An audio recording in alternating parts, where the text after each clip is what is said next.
I'm Jeremy. Today's day 263 of reading. Today reading Harry Potter and the Goblet of Fire. Let's get started. We're on page 311. Let's go. Mr. Ollivander spent much longer examining Harry's wand than anyone else's.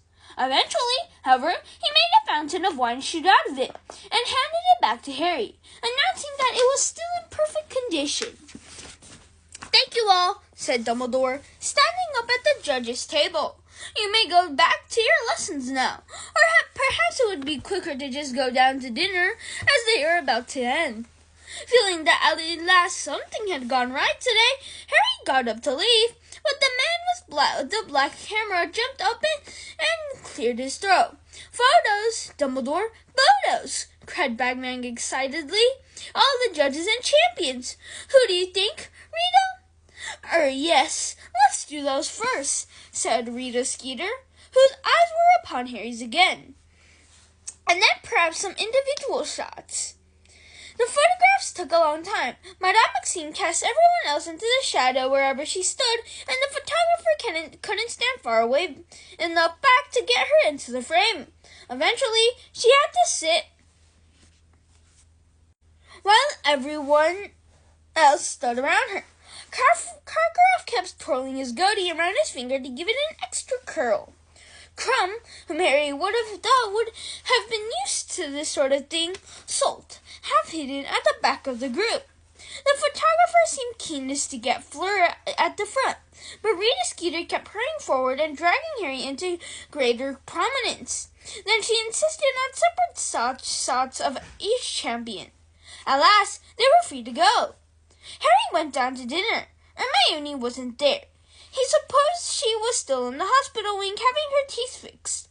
He alone at the end of the table. Then returned to Gryffindor Tower, thinking of all the extra work on summoning charms that he had to do. Up in the dormitory,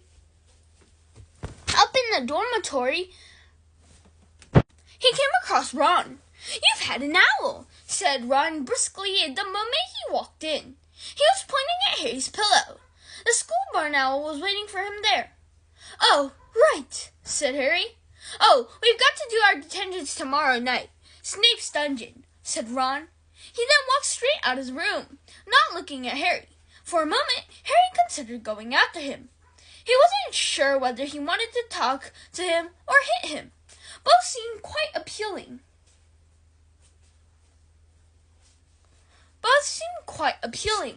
He came across Ron. "You've had an owl," said Ron briskly the moment he walked in. He was pointing at Harry's pillow. The school barn owl was waiting for him there. "Oh, right," said Harry. "And we've got to do our detentions tomorrow night. Snape's dungeon," said Ron.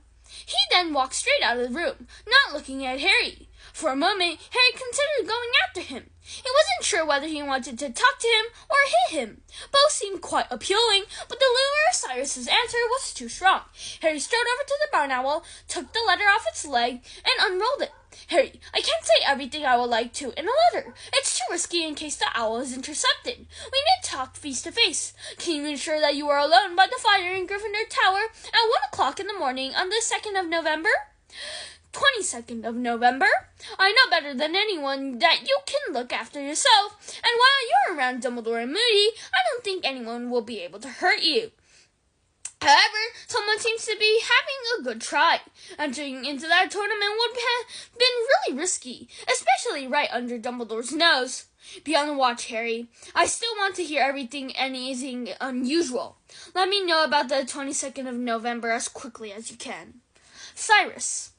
Chapter 19. The Hungarian Horntail. The prospect of talking face-to-face with Cyrus was all that sustained Harry over the next fortnight, the only bright spot on a horizon that had never looked darker. The shock of finding himself school champion had worn off slightly now, and the fear of what was facing him had started to sink in. The first task was drawing steadily nearer. He felt as though it were crouching ahead of him like some horrific monster, barring his path. He had never suffered nerves like this. They were way beyond anything he had experienced before a Quidditch match.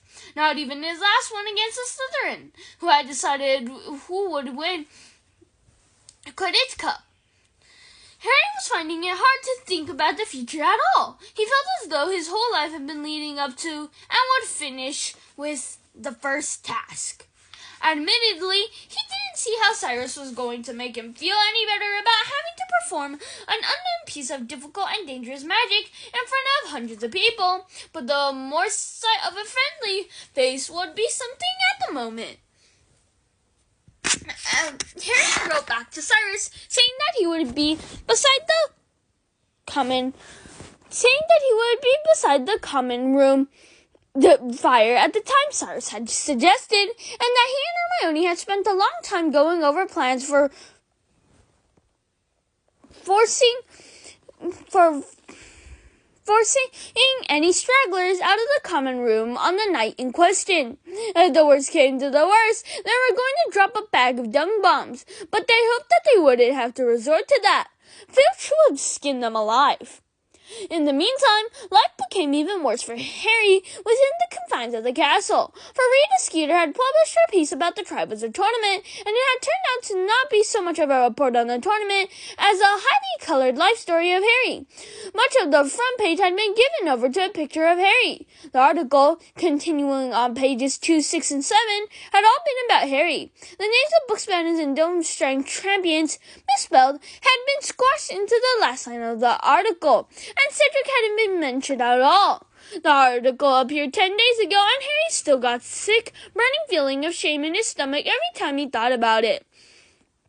Rita Skeeter had reported him saying an awful lot of things that he couldn't remember ever saying in his life, let alone in that broom cupboard. I suppose I get my strength from my parents. I know they'd be very proud of me if they could see me now. Yes, sometimes at night I still cry about them. I'm not ashamed to admit it. I know nothing will hurt me during the tournament because they're watching over me. But Rita Skeeter had gone even farther than transforming his Earths into long, sickly sentences. She had interviewed other people about him too. Harry has at last found love at Hogwarts. His close friend Colin Creevy said that Harry is rarely seen out of the company of one Hermione Granger, a stunningly pretty Muggle-born girl who, like Harry, is one of the top students in the school. From the moment the article had appeared, Harry had to endure people, Slytherins mainly, pointing it at him as he passed and making sneering comments. Want a hanky, Potter, in case you start crying in Transfiguration?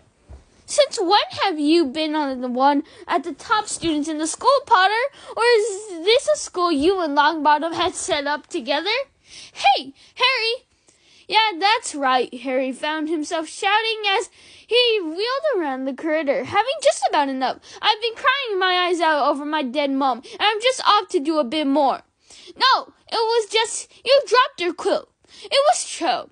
Harry felt the color rising in his face. Oh, right, sorry, he muttered, taking the quill back. Good luck on 3rd Tuesday, she said. I really hope you do well. Which left Harry feeling extremely stupid. Hermione had come in for a fair share of unpleasantness too, but she hadn't yet started yelling at innocent bystanders. In fact, Harry was full of admiration for the way she was handling the situation. Stunningly pretty? Her? Pansy Parkinson had shrieked the first time she had come face to face with Hermione after Rita's article had appeared. What was she judging against? A chipmunk? Ignore it, Hermione said in a dignified voice, holding her head in the air and stalking past the sniggering Slytherin girls as though she couldn't hear them. Just ignore it, Harry. But Harry couldn't ignore it. Ron hadn't spoken to him at all since he had told him about Snape's detention. Harry had half hoped that they would make things up during the 2 hours they were forced to pickle rat brains in Snape's dungeon. But that had been the day Rita's article had appeared, which seemed to have confirmed Ron's belief that Harry was truly enjoying all the attention. Hermione was furious with the pair of them. She went from one to the other, trying to force them to talk to each other. But Harry was adamant. He would talk to Ron again only if Ron admitted that Harry hadn't put his name in the Goblet of Fire and apologized for calling him a liar. I didn't start this, Harry said stubbornly. It's his problem. You miss him, Hermione said impatiently. And I know he misses you. Miss him? Said Harry. I don't miss him. But this was a downright lie. Harry liked